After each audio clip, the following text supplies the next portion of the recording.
So eto mga paps, kararating lang, mainit-init pa. TikTok na ako nag-o-order ng gulong, hindi na ako bumibili sa Motoshop. Ang in-order ko to kahapon lang, no, overnight travel, kinaumagahan, time check alas 11, dumating na. So napakabilis ng deliver niya. Eto mga paps, bago tayo bumiyahe, no, sa natin, no, alam ko meron tong free sealant at saka free pito, no, sa loob. Kasi nga yung panghulihan natin na gulong kailangan na nating i-retire sa motor natin na magkaroon ng bagong gulong, no, kasi nga ginagamit natin siya sa pang araw-araw na hanap buhay. So dun sa mga kapwa natin rider, no, kung wala na kayong time mag punta-punta o makipagtawaran dun sa mga motor shop, pwede kayong mag-order sa TikTok.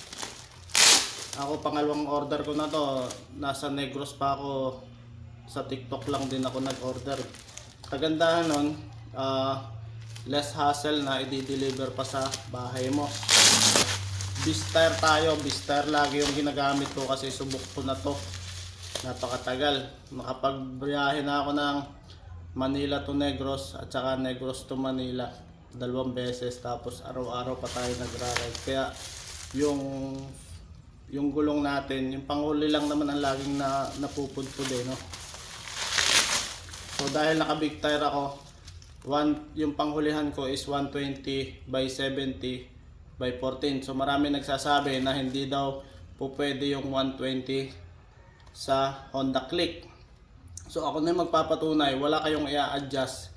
Ang gamit ko is 120 by 70 by 14. Naka big tires ako.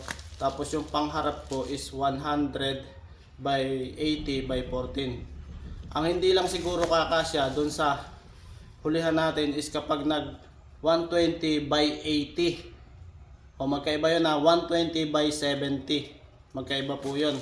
Kasi medyo yung 70 medyo paimpis na ganon. Yung 80 is mas maumbok. So sasayad talaga siya dun sa ano.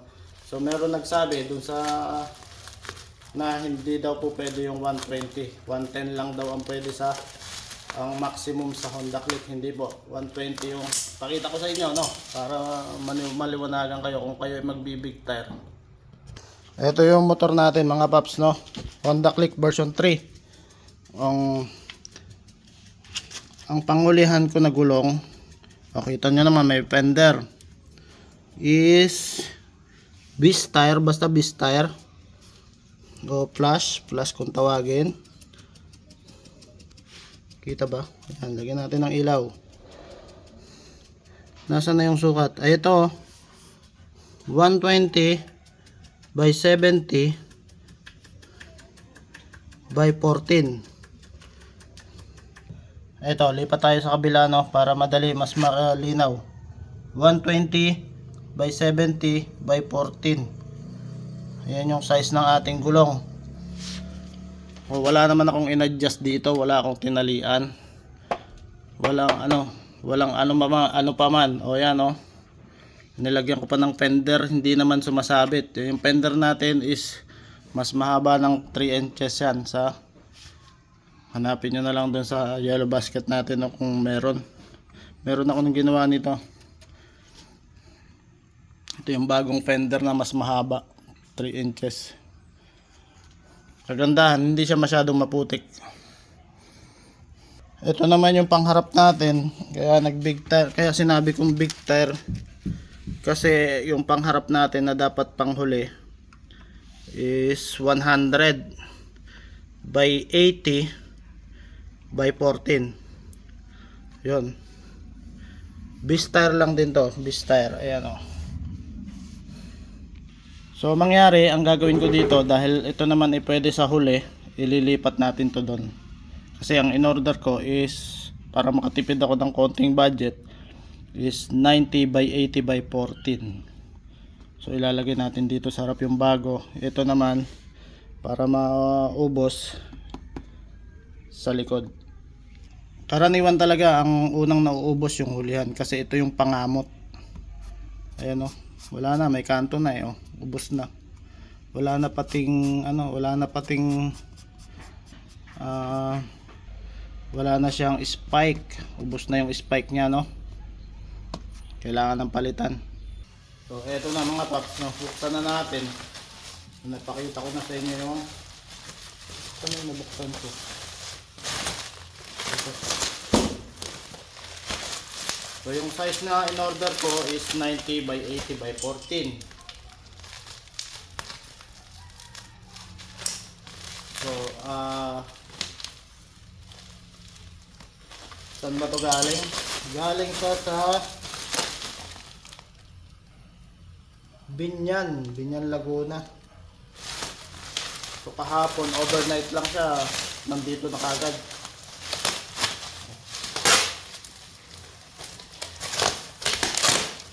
Uy. Oh, Bistire tayo, Bistire. So ayan, may kasama na siyang sealant. Ito yung sealant niya. Tapos asa yung pito? Alam ko may pito dapat eh. Ito yung pito nandito. Tanggalin ko na nga ito.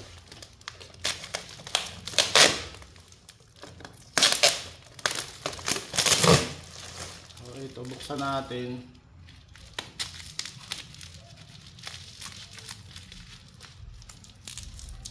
Ito yung pito.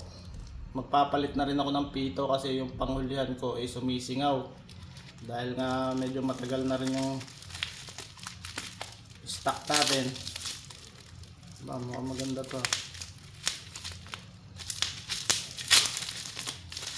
Oh, walang tagas yung silat natin. Ay, natanggal.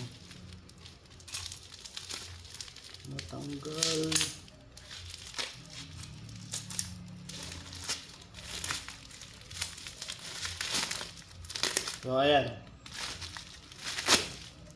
Ito yung sealant natin, no. Kulay green. Importante rin meron kayong sealant sa gulong. So sabi nga nila, yung iba nakakasira ng ng gulong. Pero okay lang 'yon kasi ang gulong nasa loob naman yung na nagko-corrosion sa loob. May mga tire sealant naman na anti-corrosion. So yun na lang ilagay nyo. Ewan ko lang to. So procedure, usage matter. Basta importante may sealant kayo sa gulong kasi once na halimbawa nagkaroon gaya nung sa akin may tagas na sa pito, na-sealed siya ng sealant. Pero kung wala kang sealant, matik yun, maghahanap ka saan yung lalambot yung gulong mo, saan yung tagas, no? So lalagay natin sa yellow basket kung saan ko to nabili para dun sa mga kapwa ko rider. Doon na lang kayo mag-order, no? So, pakabit ko na to, dadalhin ko na to sa shop. Siguro yung pakabit nito 100 lang naman, isang gulong or 150, ganun. Depende sa papakabitan nyo. Kung mga tropa nyo na yan, magkakaroon na kayo ng discount. 100 siguro, hindi na masama. So siguro nabili ko to is 1,000 kasi parang naka free shipping pa siya eh. So di ba mas maganda. Yun lang. Basta compare nyo naman kung saan kayo makakamura. Doon na kayo. At saka kung saan mas komportable. Ito kasi di-deliver na sa bahay niya eh. 90 by 80 by 14. Nangyari kasi naka big tire ako, no. Yung size ko sa hulihan is 120 by 70 by 14. Manipis na, wala nang spike, ubos na. So ang size nito is pangharapan ng ating Honda Click. Naplatan sa Pasay at saka sa Terminal 2. So buti na lang may dala akong pang vulcanize kit, parang ganun. May kanto na siya, oh. Gagawin na lang natin is yung 100 by 80 by 14 siya nating panglalagay sa hulihan kasi okay pa naman to. Ito medyo, ito yung standard na panghulihan eh, 100 by 80 by 14. So yung ilalagay natin sa likod. Hindi na muna tayo mag-big tires. Kasi try naman natin yung standard ulit. Bago tayo bumiyahe na joyride, ipapakabit muna natin to.